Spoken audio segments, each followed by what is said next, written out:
ለዚህ የደህንነት ካሜራ ምስል ትኩረት ስጡ። መጋቢት 14 ቀን 2024 ሜፕልውድ ቨርጂኒያ።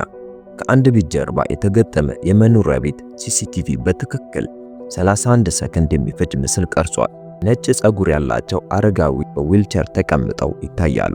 እድሜዋ 35 ዓመት የሆነ የጤና ባለሙያ ሰማያዊ ልብስ የለበሰች ወደ እርሳቸው ትመጣለች። ዝቅ ብላ እጇን በዊልቸሩ ላይ ታደርጋለች። ከዚያም ከንፈራቸው ላይ ትስማቸዋል። ለ4 ሰከንዶች ያክል የቆየ ልባዊና ጥልቅ መሳም ነበር። ከዚያም ቀና ትልና ወደ ዊልቸሩ ጀርባ በመሄድ ወደ ቤቱ ትገፋቸዋለች። ከምሽቱ 12 ሰዓት ከ35 ላይ ከካሜራው እይታ ውጪ ይሆናሉ። አሊሻ ተርነር በሕይወት የታየችው ለዚህ ለመጨረሻ ጊዜ ነበር። ከ11 ቀናት በኋላ መጋቢት 25 ቀን 2024 ከጠዋቱ 12 ሰዓት ከ47 ስሙ ያልታወቀ ሰው ለሜፕልውድ ፖሊስ መምሪያ ስልክ ደወለ። የወንድ ድምፅ ረጋ ያለ፣ ራቨርሳይድ መጋዘን ክፍል 4B አስክሬን አለ። ስልኩ ተዘጋ። መርማሪዎች ቦታው ደረሱ። መጋዘኑ ስራ ካቆመ 3 ዓመታት አልፈውታል። ክፍል 4Bን በኃይል ሰብረው ገቡ። የኋለኛው ክፍል በውጭ በኩል ተቆልፏል። በውስጡም አሊሻ ተርነርን አገኟል። እጆቿ በጀርባዋ በኩል በፕላስቲክ ማሰሪያ ታስረዋል። አንገቷ ላይ የመታነቅ ምልክቶች አሉ። አሁንም ያንኑ ከ11 ቀናት በፊት የነበረው ሰማያዊ ልብስ እንደለበሰች ናት። መላው ከተማ ሲፈልጋት በነበረበት በእነዚያ 11 ቀናት ውስጥ እሷ ሞታ ነበር። አሁን ብዙ ሰዎች ይህ በዘፈቀደ የተፈጸመ ጠለፋ ይመስላቸዋል። ተሳስተዋል። ይህ ጉዳይ ስለ $2.5 ሚሊዮን ስለተሻሻለ የኑዛዜ ሰነድና የውርስ ስጋት የሆነባቸውን ሰዎች ለማስወገድ $50,000 ስለከፈለ ቤተሰብ ነው። መስከረም 12 ቀን 2021 የ79 ዓመቱ ዊሊያም አርግሮቭ በሰዓት 50 ማይል በሚጓዝ የጭነት መኪና ተገጭቶ አደጋ ደረሰበት። በሕይወት ተረፈ። ነገር ግን የአከርካሪ አጥንቱ ተሰባብሮ ከወገቡ በታች ሽባ ሆነ። እስከ መጨረሻው ዊሊያም 3 የቤተሰብ አባላት አሉት። ልጁ ብራድሊ 54 ዓመት፣ ልጁ ክርስቲን 51 ዓመት እና የልጁ ልጅ ታይለር 29 ዓመት። ከአደጋው በኋላ በመጀመሪያው ወር ይጠይቁት ነበር። በሁለተኛው ወር ጉብኝታቸው ቀነሰ። በሶስተኛው ወር ግን ጭራሽ መምጣት አቆሙ። ብራድሊ በመጀመሪያው ዓመት ውስጥ 2 ጊዜ መጣ፣ ክርስቲን አንዴ፣ ታይለር ደግሞ ፈጽሞ አልመጣም። ዊሊያም 80ኛ ዓመት ልደቱን ያሳለፈው ድምፅ የማያወጣ ስልክ እያየ ብቻውን ነበር። መርማሪዎች በኋላ ላይ በዕዳር 2021 የተጻፈውን ማስታወሻ አገኙ። ቤተሰቦቼ ሸክም እንደሆንኩኝ ባወቁበት ቅጽበት ጠፉ። ዋጋ የነበረኝ የምባለውን ቼክ መፈረም ስችል ብቻ ነበር። ታኅሳስ 11 ቀን 2021 ዊሊያም በፕሪሚየር ኬር ሰርቪስ በኩል የቤት ውስጥ ረዳት ቀጠረ። ኤጀንሲው ምርጥ ሰራተኛውን ላከ። 49 ቤተሰቦችን የረዳች ስሟ አሊሻ ተርነር ይባላል። እድሜዋ 32፣ ሪችመንድ ውስጥ ተወለደች። ከቤተሰቧ ኮሌጅ የገባች የመጀመሪያው ሰው። በነርሲንግ ትምህርት ላይ እያለች እናቷ በደረጃ 4 ካንሰር ታመመች። አሊሻ ትምህርቷን አቋርጣ እናቷን መንከባከብ ጀመረች። እናቷ ከ6 ወር በኋላ ሞተች። አሊሻ ወደ ትምህርቷ አልተመለሰችም። ይልቁንም የተረጋገጠ የቤት ውስጥ ጤና ረዳት ሆነች። አሊሻ ለመጀመሪያው ቀን ስራ ወደ ዊሊያም ቤት መጣች። እሱም በመስኮት በኩል ዝም ብሎ ወደ ውጭ እያየ በዊልቸሩ ተቀምጦ ነበር። አልተመለከታትም። በሰው ላይ ተስፋ ቆርጧል። አሊሻ አንድ ጥያቄ ጠየቀችው። አቶ አርግሮቭ የሚወዱት ምግብ ምንድነው? እንደገና ወጥ ቤት ውስጥ መቆም ቢችሉ የሚሰሩት ምግብ ምንድነው? ዊሊያም ዞር አለ። አንድ ሰው ፍላጎቱን ጠየቀው። የሚያስፈልገውን ሳይሆን የሚፈልገውን። የቤት ውስጥ የተሰራ ላዛኛ፣ የሟች ሚስቱ የምግብ አዘገጃጀት። ከ2 ቀናት በኋላ አሊሻ ግብአቶቹን ይዛ መጣች። ከእሱ ጋር አብራ ሰራች። እሱ በዊልቸር ሆኖ እንዲያግዛት ሁሉንም ነገር በጠረጴዛው ከፍታ ላይ አዘጋጀችው። ሲመገብ ዊሊያም አለቀሰ። ከአደጋው በኋላ በሕይወት እንዳለ የተሰማው ለመጀመሪያ ጊዜ ነበር። በሚቀጥለው ዓመት አሊሻ ከስራዋ በላይ ብዙ ነገሮችን አደረገች። ዊሊያም ጃዝ ሙዚቃ እንደሚወድ አወቀች። የራሷን የሪከርድ ስብስቦች አመጣች። በሕክምና ወቅት ዴቪስን ያዳምጡ ነበር። ግጥም ማንበብ እንደሚወድም ደረሰችበት። የሚወደው መጽሐፍ አግኝታ በየቀኑ ከሰዓት በኋላ ታነብለታለች። ሰዎች እንደ ዊልቸር ተጠቃሚ ሳይሆን እንደ ሰው ወደሚያዩት ፓርኮችና ሬስቶራንቶች ተወስደዋለች። ዊሊያም ፈገግ ማለት ጀመረ፣ መሳቅ፣ ተስፋ ማድረግ። በአንድ ወቅት ሰኔ 2022 ላይ ዊሊያም እንዲህ ሲል ጠየቃት፣ ለምንድነው ጊዜሽን በዚህ በተሰበረ አረጋዊ ላይ የምታጠፊው? አሊሻ ተመለከተችው። እርሱ አልተሰበሩም። አሁንም እዚህ እንዳሉ የሚያስታውሱትን ሰው እየጠበቁ ነበር እንጂ። ዊሊያም ፍቅር እንደያዘው የተረዳው ያኔ ነበር። ምንም አልተናገረም። እሱ 80 ዓመቱ ነው፣ እሷ 33። የማይቻል ነው፣ ስህተት ነው። ግን ስሜቱን መግታት አልቻለም። እስከ 2023 ድረስ የራሳቸው የሆነ ልማድ ነበራቸው። ጠዋት 2 ሰዓት ላይ ትመጣለች። አብረው ቁርስ ይበላሉ፣ ሕክምና ያደርጋሉ፣ ስለ ሁሉም ነገር ይወያያሉ። አሊሻ ግን አንዳንድ ነገሮችን ማስተዋል ጀመረች። ዊሊያም እሷ የማታየው በሚመስለው ሰዓት በትኩረት ይመለከታታል። እሷ ወደ ክፍል ስትገባ ፊቱ በፈገግታ ይበራል። አሊሻም እሷን በተራዋ በፍቅር እየወደቀች መሆኑን ተረዳች። ጳጉሜ 3 ቀን 2015 እንደ ኢትዮጵያ አቆጣጠር መስከረም 8 ዊሊያም እንዲህ አላት፣ አፈቅርሻለሁ። ስለተንከባከብሽን ሳይሆን ማንነትሽ ስላማረኝ ነው። እድሜ 82 እንደሆነ አውቃለሁ። ይህ እብደት እንደሆነም አውቃለሁ፣ ግን መንገር አለብኝ። አሊሻ ምንም ሳትመልስ ወጣች። ዊሊያም በአዘን ተሰበረ። በሚቀጥለው ቀን ግን ጠዋት ላይ በቀጥታ ወደ ዊልቸሩ መታ ተንከባከበች። 82 መሆንህ አያሳስበኝም። ማንኛውም ሰው ስለኛ የሚያስበው ግድ አይሰጠኝም። እኔም አፈቅርሃለሁ። ከዚያን ቀን ጀምሮ ፍቅረኛሞች ሆኑ። ነገር ግን ሚስጥር አደረጉት። ቤተሰቦቹ ይህንን ፈጽሞ እንደማይረዱት ያውቃሉ። ጥር 10 ቀን 2016 ብራድሊ አርግሮቭ አባቱን ለመጠየቅ መጣ። ላለፉት 8 ወራት ሲመጣ የመጀመሪያው ነው። የስልክ መዝገቦች እንደሚያሳዩት ከሳምንት በፊት የውርስ ገንዘቡን አስቀድሞ ስለሚያገኝበት መንገድ የሂሳብ ባለሙያውን ጠይቆ ነበር። ገንዘብ በጣም ያስፈልገው ነበር። ብራድሊ ሳይደውል ድንገት ዘልቆ ገባ። ያየው ነገር ግን አስደነገጠው። አባቱና አሊሻ አብሮ ተቀምጠዋል። እጅ ላይ ተያይዘው እየሳቁ ነው። እንደ ታካሚና ረዳት ሳይሆን እንደ ፍቅረኛሞች። ብራድሊ በንዴት ፈነዳ። ይህች ሴት እየተጠቀመችብህ ነው ሲል ጮኸ። የዊሊያም ትዕግስት ተሟጠጠ። ብቻዬን በነበርኩበት ጊዜ የት ነበራችሁ? ብቸኛው የተንከባከበችኝ አሊሻ ናት። ብራድሊ በሩን በኃይል ዘግቶ ወጣ። እዚያው ምሽት ብራድሊ ለክሪስቲንና ለታይለር ደውሎ አስቸኳይ ስብሰባ ጠራ። በሚቀጥለው ቀን ሶስቱም መጡ። አባዬ ስለ አሊሻ ስጋት አለን አሉት። ዊሊያም ግን ምንም የሚያሰጋ ነገር የለም አላቸው። ብራድሊ ስራ ልታሰናብታት ይገባል ብሎ ተከራከረ። ዊሊያም ተቆጣ። ለ3 ዓመታት ጥላችሁን ከቆያችሁ በኋላ አሁን ለኔ የሚጨነቀውን ብቸኛ ሰው ልትነጥቁኝ ትሞክራላችሁ? ውጡልኝ አላቸው። ወጡ። ግን በዚህ አላበቁም። የግል መርማሪ ቀጥሮ የአሊሻ የኋላ ታሪክ አጠኑ። መርማሪው ግን ምንም መጥፎ ነገር አላገኘም፣ ንጹህ ነች። ከዚያም የዊሊያም የአእምሮ ብቃት በመጠራጠር ለጠበቆች አማከሩ። ጠበቃው ግን ዊሊያም ሙሉ በሙሉ ጤናማና ንቁ ነው የሚል ምላሽ ሰጠ። በሕግ የተጓዙበት መንገድ ሁሉ ከሸፈ። ነገር ግን መጋቢት 5 ቀን 2024 አንድ ነገር ተቀየረ። ሚሊዮን ዶላር ወደ 200 ሺህ ወረደ። ልጁ ክርስቲንም በተመሳሳይ ከ1.5 ሚሊዮን ወደ 200 ሺህ ዝቅ አለ። የልጅ ልጁ ታይለር ከነበረው 200 ሺህ ወደ 100 ሺህ ወረደ። ነገር ግን ለአሊሻ 2.5 ሚሊዮን ዶላር ቤቱንና ቀሪውን ንብረት ሁሉ አወረሰ። ዊሊያም አንድ ቅድመ ሁኔታ ጨመረ። ማንኛውም የቤተሰብ አባል በአሊሻ ተርነር ላይ ወንጀል ፈጽሞ ከተገኘ ውርሱ ይሰረዛል፣ ገንዘቡም ለበጎ አድራጎት ይውላል። ዊሊያም ፈረመ። መጋቢት 5 በሕግ ፊት የጸና ሆነ። ዊሊያም ግን የጠበቃው ረዳት ካረን የክሪስቲን የኮሌጅ ጓደኛ መሆኗን አላወቀም ነበር። መጋቢት 8 ካረን ለክሪስቲን ደወለች። አባትሽ ኑዛዜውን ቀይሯል፣ ሁሉም ነገር ማለት ይቻላል ለረዳቱን የሰጠው 2.5 ሚሊዮን ዶላር እና ቤቱ። ክሪስቲን ወዲያውኑ ለብራድሊ ደወለች። በዚያ ምሽት ብራድሊ፣ ክሪስቲንና ታይለር በብራድሊ ቤት ተገናኙ። ድንጋጤ፣ ንዴትና ተስፋ መቁረጥ ይታይባቸዋል። ብራድሊ መቃወም አለብን አለ። ክሪስቲን ግን ራሷን ነቀነቀች። ያ ነገር ዓመታትን ይፈጃል፣ መጨረሻውም ሽንፈት ነው አለች። ታይለር ታዲያ ምን እናድርግ ሲል ጠየቀ። ዝምታ ሰፈነ። የብራድሊ ድምፅ ዝቅ አለ። አባታችን ከመሞቱ በፊት በአሊሻ ላይ አንድ ነገር ቢደርስ ውርሱ ዋጋ አይኖረው፣ ገንዘብ ወደኛ ይመለሳል። ረጅም ዝምታ። ክሪስቲን ደግሞ ምን ማለት ነው ስትል ጠየቀች። የውርሱን ገንዘብ ለመውሰድ እሷ እንዳትኖር ማድረግ አለብን እያልኩ ነው አለ። ፖሊስ በኋላ ላይ የጠፉ የጽሑፍ መልእክቶችን አግኝቷል። መጋቢት 8 ብራድሊ ለክሪስቲንና ለታይለር የእኛ የሆነውን እንድትሰርቅ አንፈቅድላትም። ክሪስቲን ታዲያ ምን እናድርግ? ብራድሊ ታይለር ወታደራዊ ግንኙነቶች አሉት፣ ችግርን የሚፈቱ ሰዎችን ያውቃል። ታይለር አንድ ሰው አውቃለሁ፣ ግን ይህ ከባድ ነው፣ በእርግጥ እናደርገዋለን?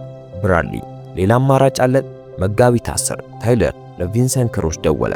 የቀድሞ የባህር ኃይል ወታደር፣ በስነ ምግባር ጉድለት የተባረረና በድብደባ ወንጀል ብዙ ክሶች ያሉት ሰው። ቪንሰንት ራሞን ሲልቫ የተባለው ግብረ አበሩን ይዞ መጣ። ሁለቱም ቀደም ሲል እንዲህ ያሉ ስራዎችን ሰርተዋል። ዋጋው $50,000፣ 25,000 ቅድሚያ፣ ቀሪ በኋላ። የባንክ መዝገቦች እንደሚያሳዩት ብራድሊ መጋቢት 11 ቀን $25,000፣ መጋቢት 13 ደግሞ ሌላ $25,000 በጥሬ ገንዘብ አውጥቷል። ቪንሰንትና ራሞን መጋቢት 12 ቀን የዊሊያምን ቤት መከታተል ጀመሩ። የአሊሻን ፕሮግራም አጠኑ። መቼ እንደምትመጣ፣ መቼ እንደምትወጣ፣ ምን አይነት መኪና እንደምትነዳ ለ3 ቀናት የተደረገ ጥናት። ይህ በድንገት የተደረገ አልነበረም፣ በጥንቃቄ የታቀደ ወንጀል እንጂ። መጋቢት 14 ቀን 2024 ሐሙስ አሊሻ ለአንድ ሳምንት ረፍት ከመውጣቷ በፊት በመጨረሻ የሥራ ቀኗ ነበር። ዊሊያም አስገራሚ እቅድ ነበረው። የጋብቻ ጥያቄ ሊያቀርብላት ፈልጎ ነበር። ቀለበቱን ከ2 ሳምንት በፊት ገዝቷል። አሊሻ ይህንን አታውቅም። ቪንሰንትና ራሞን ለ3 ቀናት ሲከታተሏት እንደነበርም አላወቀችም። ከጧቱ 5 ሰዓት አካባቢ ብራድሊ ለታይለር መልእክት ላከ። ዛሬ ይሁን ጀምሩ። ታይለር መለሰ፣ አስቀድመን ጀምረናል። ጠዋት 2 ሰዓት ላይ አሊሻ መጣች። ከዊሊያም ጋር ቁርስ በሉ። ዊሊያም በዊልቸር ሆኖ ፓንኬክ ለመገልበጥ ሞክሮ አልተሳካለትም። አብሮ ሳቁ። የተለመደና ደስ የሚል ጠዋት። ቀኑ አለፈ። ሕክምና፣ ጃዝ ሙዚቃ፣ ወሬ።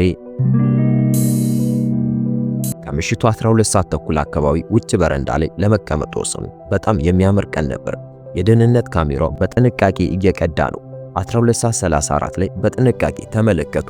አሊሻ የዊሊያምን ዊልቸር ወደ በረንዳው ገፋችው። እያወሩ ነው። ፈገግ አለች። እሷ አንድ ነገር ሲነግራት በሳቅ ፈነዳች። ከዚያም ወደ ዊልቸሩ ፊት ለፊት መጣች። ዋናው ቅጽበት ይሄ ነው።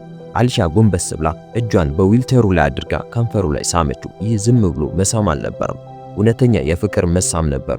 ለ4 ሰከንዶች የዊሊያም እጅ ወደ ላይ ወጥቶ ካሜራው ግን እየቀረጸ ነው። እነዚህ ሁለት በፍቅር የወደቁ ሰዎች ናቸው። ከዚያም ቀና ብላ ወደ ዊልቸሩ ጀርባ በመሄድ ወደ ቤቱ ገፋችው። በ12 ሰዓት ከ35 ከእይታ ጠፉ። ይህ የ31 ሰከንድ ምስል ከ6 ወር በኋላ በፍርድ ቤት ይቀርባል። ከሳሾች አሊሻና ዊሊያም ታካሚና ረዳት ብቻ እንዳልሆኑ ለማስረዳት ይጠቀሙበታል። በፍቅር የወደቁ ፍቅረኛሞች ነበሩ፣ እውነተኛ ፍቅር። ዳኞች ይህንን ምስል ሲያዩ ዊሊያም ለምን ኑዛዜውን እንደቀየረ ይረዳሉ። በመታለል ሳይሆን በፍቅር። ቤት ውስጥ አሊሻ ዊሊያምን እንዲረጋጋ ረዳችው። ወደ ቤቷ እንደምትሄድ ነገረችው። እሱ ግን ለእራት እንድትቆይ ጠየቃት። ዛሬ እንደማትችል ግን እንደምትመጣ ነገረችው። ዊሊያም ፈገግ አለ። እስከ ነገ። አሊሻ ዕቃዎቿን ሰብስባ ዊሊያምን ተሰናብታው ወጣች። 12:47 ወጣ ወደ አረንጓዴ አውንዳይ መኪናው ገባች። ነርታ ሄደች። ቪንሰንትና ራሞን 3 ብሎክ ርቀው መኪናቸውን አቁመው ይጠብቋታል። የአሊሻ መኪና መታጠፊያውን እንደዞረች ቪንሰንት ተከተላት። አሊሻ ወደ ከተማው መራች። የምግብ ሸቀጣ ሸቀጥ መግዛት ነበረባት። የተለመደ ፌርማታ። ምሽቱ 12:58 ላይ መኪናዋን በገበያ ማዕከሉ ማቆሚያ ከዋናው መግቢያ ርቃ ወደ ኋላ በኩል ባለ ቦታ ላይ መኪናዋን አቆመች። በዚህ አካባቢ ሰው አይበዛም፣ ጸጥ ያለ ነው። እነሱም ያቀዱት ይህንን ነበር። ከመኪናዋ ወርዳ የኋላውን ሳጥን ከፈተችና መገበያያ ቦርሳዎቿን ለማንሳት ዘነበለች። አንድ ነጭ ቫን መኪና በፍጥነት መጥቶ ከኋላ ቆመ። 2 ሰዎች ዘለው ወጡ። አንደኛው ከጀርባዋ ያዛት። አሊሻ ጮኸች፣ ታገተች። ነገር ግን ቪንሰንት ረጅምና የቀድሞ ወታደር ስለነበር አሊሻ ልታመልጠው አልቻለችም። ራሞን በፍጥነት መጣና እጆቿን በፕላስቲክ ማሰሪያ አሰራት። አፏን አፍነው ወደ ቫን መኪና ውስጥ ወረወሯል። ይህ ሁሉ የሆነው በ30 ሰከንድ ውስጥ ነበር። አንድ የሱቅ ሰራተኛ ድምፅ ሰምቶ ሲመለከት ነጭ ቫን በፍጥነት ሲሽከረከር አየ። ነገሩ እንግዳ ቢሆንበትም ለፖሊስ አልደወለም። የመኪና ታርጋም አልያዘም። አሊሻ መኪና እዚያው ቀረች። ሳጥኑ ተከፍቷል። በሩ አልተዘጋም። የእጅ ቦርሷ መሬት ላይ ወድቋል። የመገበያ ቦርሷ ተበታትኗል። የሱቁ ጥበቃዎች ይህንን ያስተዋሉት ከ40 ደቂቃ በኋላ ነበር። ለፖሊስ በ1 ሰዓት ከ44 ደወሉ። በዚያን ጊዜ አሊሻ ከተወሰደች 46 ደቂቃ አልፏት ነበር። በሰዓቱ እሷ ቀድሞውኑ መጋዘን ውስጥ ነበረች። ሪቨርሳይድ መጋዘን ክፍል 4B። ለ3 ዓመታት የተተወ ምንም ጥበቃ፣ ካሜራ ወይም ምስክር የለም። ቪንሰንት ከኋላ በኩል አቆመ። አሊሻን ተሸክሞ ወደ ውስጥ አስገቧት። መስኮት ወደ ሌለውና አንድ በር ብቻ ወዳለው ትንሽ የኋላ ክፍል ወሰዷት። መሬት ላይ አስቀመጧት። እዚህ ጋር መርማሪዎች በጣም ቀዝቃዛው የጭካኔ ድርጊት የሚሉት ነገር ተፈጸመ። ቪንሰንት ወዲያውኑ አልጎዳትም። ይልቁንም ያወራት ጀመረ። ለምን እዚያ እንዳለች ነገራት። የዊሊያም ቤተሰቦች እሷን ለማጥፋት እንደከፈሏቸው፣ ይህ ለነሱ ንግድ እንደሆነና እሷ የ2.5 ሚሊዮን ዶላር እንቅፋት እንደነበረች ነገራት። ከዚያም በ1 ሰዓት 45 አካባቢ ከተጠለፈች በ47ኛው ደቂቃ ላይ ቪንሰንት አሊሻ ተርነርን አንቆ ገደላት። 3 ደቂቃ ያህል ታገለች። ከዚያም መንቀሳቀስ አቆመች። አስክሬኗን እዚያው ክፍል ውስጥ ትተውት ወጡ። በሩን ቆልፈው ሄዱ። ከ2 ሰዓታት በኋላ 40 ማይል ርቁ በሚገኝ ማረፊያ ቦታ ላይ ከታይለር ጋር ተገናኙ። ታይለር ሁለተኛውን 25000 ዶላር የያዘ ቦርሳ ሰጣቸው። ታይለር ተፈጽሟል ሲል ጠየቀ። ቪንሰንት አንገቱን ነቀነቀ። ሄዳለች አለው። ታይለር ቦርሳውን ይዞ ወደ ቤቱ ሄደ። 4 ሰዓት ከ17 ቤት ደረሰ። ሚስቱ የት ነበርክ ስትለው የሥራ እራት ነበረብኝ አላት። አመነችው። ታይለር ሰውን ለማስገደል ገንዘብ ከፍሎ እንደመጣ እያወቀ በሰላም ተኛ። ይህ በእንዲህ እንዳለ ፖሊሶች በ1 ሰዓት ከ44 ላይ ወደ ተተዎቹ መኪና መጡ። የአሊሻን ቦርሳ፣ ስልክ፣ የኪስ ቦርሳና ቁልፎች አገኙ። የመታገል ምልክቶች በግልጽ ይታዩ ነበር። በ2 ሰዓት ውስጥ 35 ዓመት ሴት ከመኪና ማቆሚያ ቦታ ተጠልፋለች የሚል ማስጠንቀቂያ ወጣ። ፖሊሶች በዚያው ምሽት በ3 ሰዓት ተኩል ዊሊያምን አነጋገሩት። መርማሪው ሲመጣ ዊሊያም አሊሻ ለምን እንዳልደወለች እየተጨነቀ ነበር። መርማሪው መኪናዋ እንደተገኘና የመጠለፍ ምልክት እንዳለ ነገረው። የዊሊያም ዓለም ተናወጠ። ሁሉንም ነገር ተናገረ። ስላላቸው ግንኙነት፣ ስለ ቤተሰቦቹ ጥላቻ፣ ስለ ኑዛዜው። በማግስቱ መጋቢት 15 ብራድሊ፣ ክርስቲን እና ታይለር ለምርመራው መጡ። ሶስቱም እጃችን የለበትም አሉ። ብራድሊ ቤት ነበርኩ፣ ባለቤቴ ምስክር ናት አለ። ክርስቲን እስከ ምሽቱ 2 ሰዓት ሥራ ነበርኩ አለች። ታይለር የሥራ እራት ላይ ነበርኩኝ ብሎ ደረሰኝ አቀረበ። ፖሊስ በቂ ማስረጃ አላገኘም። ቀናት አለፉ። 1 ሳምንት ሆነ። አስክሬን የለም፣ የጠየቀ የለም። አሊሻ እንደ ጉም በነነች። ዊሊያም መብላትና መተኛት አቆመ። በዊልቸሩ ላይ ሆኖ በሩን እያየ ይጠብቃታል። መጋቢት 25 ቀን ከጠዋቱ 12:47 ላይ ስልክ ተደወለ። ሪቨርሳይድ መጋዘን ክፍል 4B። ፖሊሶች 1:31 ላይ ደረሱ። በሩን ሰብሮ ገቡ። በውጭ በኩል በቁልፍ የታሰረው የኋላ ክፍል ተከፈተ። እዚያም አሊሻ አገኟት። ከሞተች 11 ቀናት ሆኗታል። መርማሪዎች ቦታውን መረመሩ። በማሰሪያው ላይ የዲኤንኤ ምርመራ፣ በበሩ ላይ ደግሞ የጣት አሻራ አገኙ። ነገር ግን ትልቁ መረጃ የተገኘው መጋዘኑ የማን እንደሆነ ሲጣራ ነበር። መጋዘኑ የአርግሮቭ ፕሮፐርቲ ማናጅመንት ንብረት ነበር። ይህ ደግሞ የብራድሊ ኩባንያ ነው። ለአደጋው ትልቁ ፍንጭ ይህ ነበር። ፖሊሶች የፍርድ ቤት ትዕዛዝ አውጥተው የስልክና የባንክ መዝገቦችን መረመሩ። መጋቢት 10 ቀን ታይለር ለቪንሰንት ደውሎ ለ8 ደቂቃ አውርቷል። መጋቢት 11 ብራድሊ $25,000 አውጥቷል። መጋቢት 14 ቀን 12:42 ላይ ታይለር ለቪንሰንት ኢላማዋ አሁን እየወጣች ነው፣ አረንጓዴ ሕንፃ ታርጋ 7283 የሚል መልእክት ልኮለታል። ታይለር ይከታተላት ነበር። ነጩ ቫን መኪና በአሰት መታወቂያ የተከራየ ቢሆንም በካሜራ ምስል ራሞን ሲልቫ ሲረከበው ታይቷል። በመኪና ውስጥ የአሊሻ ዲኤንኤ ተገኘ። ቪንሰንትና ራሞን ከታይለር ጋር በወታደራዊ አገልግሎት ይታወቁ ነበር። ሚያዝያ 3 ቀን 2024 ሁሉም ተያዙ። ብራድሊ አርግሮቭ በከባድ ግድያና ሴራ፣ ክርስቲን አርግሮቭ በሴራና ወንጀልን በመደበቅ፣ ታይለር አርግሮቭ በከባድ ግድያ በጠለፋና ሰውን በማስገደል፣ ቪንሰንትና ራሞን በከባድ ግድያና በቅጥር ግድያ። ጳጉሜ 4 ቀን 2016 ፍርድ ሂደቱ ተጀመረ። አቃቢ ሕግ ሁሉንም ማስረጃዎች አቀረበ። ዳኞች ያንን የ31 ሰከንድ ምስል ተመለከቱ። አሊሻ ጎንበስ ስትል ዊሊያምን ስትስመው፣ አሊሻ የዊሊያምን ዊልቸር ወደ ውስጥ ገፋችው። አቃቢ ሕግ የወንጀሉን መነሻ አረጋገጠ። ይህም በዘፈቀደ የተፈጸመ ሳይሆን አንድ ቤተሰብ የውርስ ስጋት የሆነችባቸውን ሰው ለማስወገድ ያደረጉት ሴራ መሆኑን አሳየ። ተከሳሾች ማስረጃው ተጨባጭ አይደለም፣ ብራድሊ ትዕዛዝ ስለመስጠቱ ቀጥተኛ ማስረጃ የለም በማለት ተከራከሩ። ማንም ጥፋተኝነቱን አላመነም። ነገር ግን በ12ኛው ቀን ታይለር ተሰበረ። ጠበቃው ከ31 ዓመት በኋላ በይቅርታ የመውጣት መብት ያለው የዕድሜ ልክ እስራት እንዲፈረድበት ከአቃቤ ሕግ ጋር ተስማማ። ታይለር በመሰከረበት ወቅት ሁሉንም ነገር አጋለጠ። ብራድሊ እቅዱን ያቀረበው የካቲት 29 ቀን እንደነበረና አሊሻን ለማቆም ብቸኛው መንገድ ዊሊያም ከመሞቱ በፊት እሷን ማስወገድ እንደሆነ እንደተናገረ መሰከረ። ታይለር ለቪንሰንት ደወለ። ቪንሰንት ደግሞ ራሞንን አመጣ። ዋጋው $50,000 ነበር። ታይለር ስለ አሊሻ መረጃዎችን፣ የታርጋ ቁጥሯን፣ የሥራ ሰዓቷን፣ አድራሿን ሰጣቸው። ቪንሰንትና ራሞን ለ3 ቀናት ተከታተሏት። መጋቢት 14 ቀን አሊሻ ከቤት ስትወጣ ታይለር መልእክት ላከላቸው። ከዚያም 40 ማይል ርቆ በሚገኝ ማረፊያ ቦታ ተገናኝተው ቀሪውን $25,000 ሰጣቸው። ቪንሰንት ተፈጽሟል አለው። ታይለር አሊሻ መሞቷን እያወቀ ምንም አላደረገም። ዝም ብሎ ወደ ቤቱ ሄደ። ዳኞች ለ4 ሰዓታት ከተከራከሩ በኋላ በሁሉም ክሶች ጥፋተኛ ናቸው የሚል ውሳኔ አስተላለፉ። ጥቅምት 4 ቀን የቅጣት ውሳኔ ተሰጠ። ብራድሊ የዕድሜ ልክ እስራት ያለ ይቅርታ፣ ክርስቲን 25 ዓመት እስራት፣ ቪንሰንትና ራሞን የዕድሜ ልክ እስራት ያለ ይቅርታ። ታይለር ከ30 ዓመት በኋላ በይቅርታ የመውጣት መብት ያለው የዕድሜ ልክ እስራት። ነገር ግን ነገሩን ሁሉ ይበልጥ አሳዛኝ የሚያደርገው በዚያን ቀን ጥቅምት 4 ቀን 2017 ዊሊያም አርግሮቭ በልብ ድካም መሞቱ ነው። የጤና ባለሙያዋ እንደተናገረችው ዊሊያም ከፍርድ ሂደቱ በኋላ ማውራት አቁሞ ነበር። ከመሞቱ በፊት የተናገረው የመጨረሻ አረፍተ ነገር ይህ ነበር: ፍቅርን ለማግኘት 82 ዓመት ጠበቁ፣ ልጄ ግን በ31 ሰከንድ ውስጥ ነጠቀኝ። ከዚያም ልቡ መምታቱን አቆመ። ስለ ውርሱስ አሊሻ ከዊሊያም በፊት በመሞቷ ለሷ የተጻፈው ውርስ በሕግ ውድቅ ሆነ። ነገር ግን ብራድሊ፣ ክርስቲንና ታይለር በእሷ ላይ ወንጀል በመፈጸማቸው ምክንያት ያ ልዩ አንቀጽ ተንቀሳቀሰ። ውርሱ ሙሉ በሙሉ ለነሱ መሆኑ ቀርቶ ወደ በጎ አድራጎት ድርጅት ተላለፈ። ቤተሰቡ ለገንዘብ ብለው አሊሻን ገደሉ፣ ነገር ግን አንዳችም ሳንቲም አላገኙም።